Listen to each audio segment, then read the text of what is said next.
The Apollo University, University of Leicester, 35 lakhs fees for 3-year BTech CSE UK.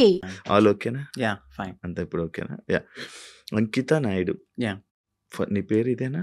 అంటే after నేను convert అయిన తర్వాత అంకిత నాయుడు అని అయితే నేను పెట్టుకున్నాను. బిఫోర్ అయితే నాయుడు. అచ్చా! అక్కడ నాయుడు తీసుకొనొచ్చి ఇక్కడ అంకిత నాయుడు తీసుకొచ్చారు. యెస్. ఇక చాలా మంది క్యాస్ట్ ఏమో నాయుడు అంటే అనంగానే మేము క్యాస్ట్ అదే, నా పేరులో కూడా ఉంది నాయుడు అని. అదే. అచ్చా అండి. మీరే నాయుడు. ఓకే. ఓకే. ఎప్పుడు నీకు ఇలా అనిపించింది? ఇలా ఎందుకు మారాలని అనిపించింది? నీ జర్నీ ఏంటి అసల? అంటే యాక్చువల్లీ ఎందుకు ఇలా మారాను అంటే, నాకు 9 ఇయర్స్ ఉన్నప్పుడు హ్మ్. నాకు అనిపించింది. అంటే లోపల నా సోల్ ఒకటి చెప్తుంది, నా బాడీ ఒకటని నాకు అనిపించింది. నాకు 9 ఇయర్స్ అప్పుడు. హ్మ్. అది కూడా నేను అబ్జర్వ్ చేయలేదు, నా ఫ్యామిలీ కూడా అబ్జర్వ్ చేయలే. హ్మ్. నా చుట్టూ ఉండే సొసైటీ నన్ను అబ్జర్వ్ చేసేలాగా చెప్పింది. హ్మ్. హ్మ్. అది ఎలా అంటే, నేను బయటకెళ్ళినప్పుడు నా ఫ్రెండ్స్ కానీ, హ్మ్. చుట్టుపక్కలోళ్ళు కానీ, హ్మ్. నీ హావభావాలు ఏంటి ఇలా ఉన్నాయి, హ్మ్. నీ హ్యాండ్స్ ఎందుకు ఇట్లా మూవ్ చేస్తున్నావు, నీ హ్మ్. నడక ఎందుకు అలా ఉంది, హ్మ్. నువ్వెందుకు అమ్మాయిలా బిహేవ్ చేస్తున్నావు హ్మ్. అని నన్ను అనేవారనమాట. సో హ్మ్. నేను ఎప్పుడు పట్టించుకోలేదు అది. హ్మ్. సమ్ టైమ్స్ ఎప్పుడైనా నేను ఫ్రెండ్స్తో, బాయ్స్తో ఎక్కువ ఉండేదాన్ని కాదు, హ్మ్. హ్మ్. గర్ల్స్తో ఎక్కువ ఆడుకునేదాన్ని. హ్మ్. హ్మ్. అప్పుడు బాయ్స్ అందరూ వెళ్తూ వెళ్తూ 0.5 చెక్క ఇట్లా డిఫరెంట్గా పిలిచినప్పుడు నేను చాలా హర్ట్ అయ్యేదాన్ని. హ్మ్. ఒకసారి నేను వెళ్ళి నా అద్దం ముందు నేను ప్రశ్నించుకున్నాను. హ్మ్. ఏమనంటే, ఏంటి నన్ను అందరూ ఇలా అంటున్నారు, ఫ్యామిలీ ఏమో బాగానే ఉన్నావు అంటున్నారు, హ్మ్. బట్ నా మనసేమో చెప్తుంది ఏంటంటే నువ్వు ఒక అమ్మాయివి హ్మ్. అనే హ్మ్. ఫీల్ నాకు అప్పుడే అనిపిస్తుంది. హ్మ్. ఇది కరెక్ట్ కాదు, ఎందుకు వీళ్ళందరూ నన్ను ఇలా అంటున్నారని నాలో నేను చాలా బాధపడేదాన్ని. హ్మ్. సో సమ్ టైమ్స్ ఫ్రెండ్స్తో కూడా ఆడుకోకుండా ఒకే రూమ్లో ఉండి బాధపడేదాన్ని. హ్మ్. హ్మ్. ఒక సిచ్యువేషన్ ఎప్పుడు నాకు 13, 14 వచ్చినప్పుడు చాలా పెద్ద సిచ్యువేషన్, ఎక్కువ అంటే బాధ ఎక్కువైపోయింది. హ్మ్. హ్మ్. హ్మ్. నాలో నేనే బాధపడ్డము, హ్మ్. ఒక అమ్మాయిలా ఉండాలనుకోవడం, చీర కట్టుకోవాలనుకోవడం, హ్మ్. బొట్టు పెట్టుకోవాలనుకోవడం. హ్మ్. సో అది నాకు అలవాటయింది. ఓకే. అమ్మ వాళ్ళు లేనప్పుడు, ఇంట్లో ఓకే. ఎవరు లేనప్పుడు ఓకే. ఓకే. చీర కట్టుకుంటూ ఆ! ఆ! బొట్టు పెట్టుకుని నాకు నేను ఒక 5 మినిట్స్ ఆర్ 10 మినిట్స్ నాకు నేనే చాలా ఆనందంగా ఫీల్ అయ్యేదాన్ని. హ్మ్. హ్మ్. ఇక వస్తున్నారనిపించి తెలుస్తుంది, హ్మ్. అమ్మ వాళ్ళు ఎప్పుడైనా బయటికెళ్ళి వస్తున్నారో, ఒక టైం అయింది కదా అని తీసేసి మళ్ళీ అబ్బాయి బట్టలు వేసుకునేదాన్ని. హ్మ్. హ్మ్. హ్మ్. ఇట్లా నాకు అనిపించి ఒక టీనేజ్ వచ్చింది. హ్మ్. ఇంటర్ చదువుతున్నప్పుడు ర్యాగింగ్ ఎక్కువైపోయింది బాగా. హ్మ్. అక్కడ కూడా సేమ్ సేమ్ డైలాగులు సేమ్ ఇది. ఒక ఆడింగోడా, చెక్క, 0.5, హ్మ్. నీ నడకేంటి ఇలా ఉంది, నువ్వేంటి ఇలా ఉన్నావు, అమ్మాయిలతో ఎక్కువ ఆడుకుంటున్నావు అంటే నువ్వు అదేరా, హ్మ్. అట్లా ఇట్లా నన్ను చాలా అంటే చాలా. హ్మ్.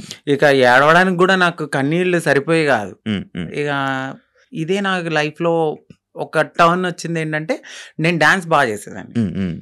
ఎప్పుడు పెట్టినా అమ్మాయి సాంగ్సే, హ్మ్.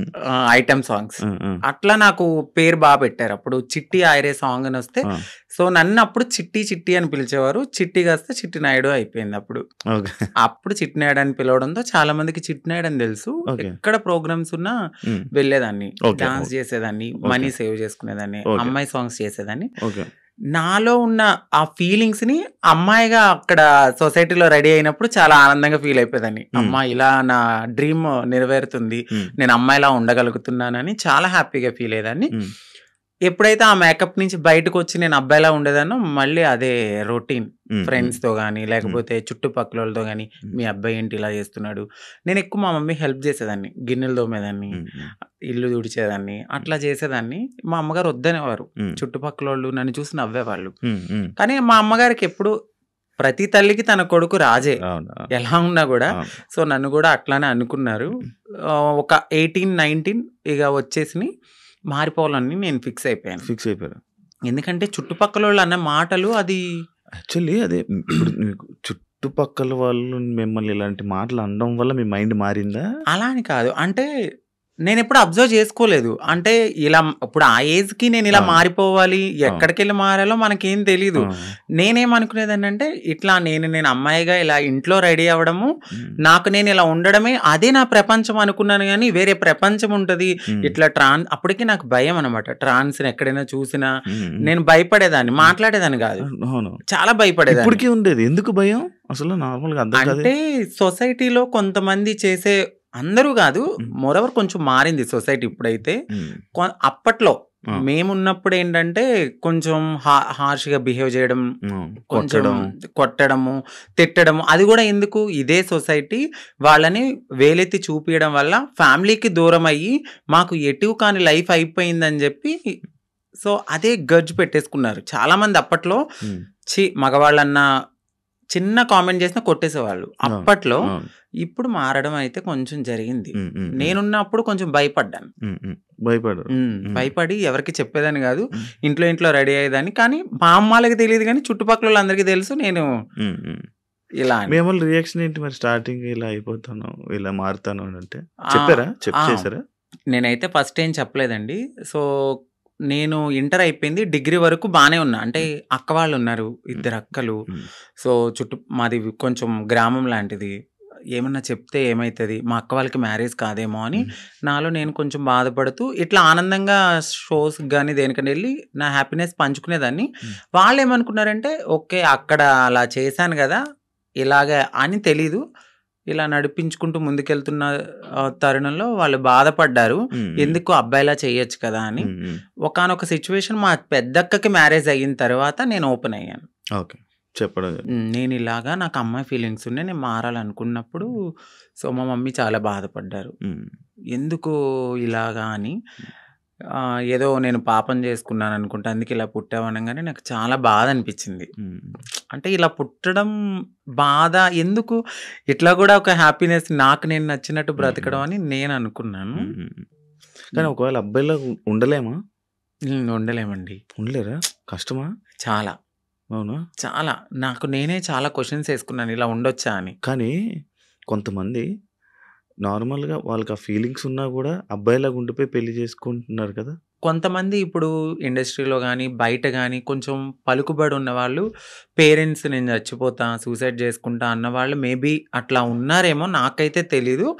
మోరోవర్ 99.9% ఒక్కసారి మాకు ఈ ఫీలింగ్స్ ఉన్నాయి అంటే డెఫినెట్లీ మారుతారు, ఖచ్చితంగా మారుతారు. అది నేనే ఎగ్జాంపుల్ తీసుకోవచ్చు, చాలా మందిని మీరు ఎగ్జాంపుల్ తీసుకోవచ్చు. ఒక సిచ్యువేషన్లో ఇంకా హద్దులు మీరిపోతాయి మాకు.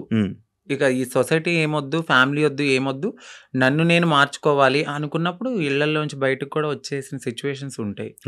ఖచ్చితంగా ఉండలేమండి. కష్టం అసలు చాలా. హైదరాబాద్ ఎప్పుడు వచ్చారు? హైదరాబాద్ వచ్చి 2018. ఎందుకు రావాల్సి వచ్చింది? నార్మల్గా అప్పుడు డిగ్రీ అయిపోయింది. డిగ్రీ అయిపోయిన తర్వాత నేను అనుకున్నది ఏంటంటే కొంచెం గ్యాప్ వచ్చింది, ఎగ్జామ్స్ అన్నీ అయిపోయినాయి. సో కొంచెం ఫైనాన్షియల్గా మమ్మీకి సపోర్ట్ చేద్దామని అక్కడ మా బావగారు ఉంటే ఆయన తెలిసిన కంపెనీలో నార్మల్గా కంప్యూటర్ దగ్గర జాబ్ అని వచ్చాను. బట్ ఇక్కడున్న ప్రపంచానికి రెక్కలు వచ్చేసినాయి నాకు. ఇక వెళ్ళాలి అనిపించలేదు. ఒక 2 months చేశాను ఇక్కడ. దాని తర్వాత నాకు ఎంబీఏ సిఆర్ రెడ్డి కాలేజీలో సీట్ వచ్చింది. ఏలూరు సిఆర్ రెడ్డి కాలేజీలో సీట్ వచ్చింది. మళ్ళీ వెళ్ళిపోయాను. ఇంకా 2 years అక్కడ చదువుకున్నాను. ఎక్కడ మీది నేటివ్? మాది వచ్చి భీమడోలు, భీమడోలు, వెస్ట్ గోదావరి డిస్ట్రిక్ట్, ఏలూరు, భీమడోలు.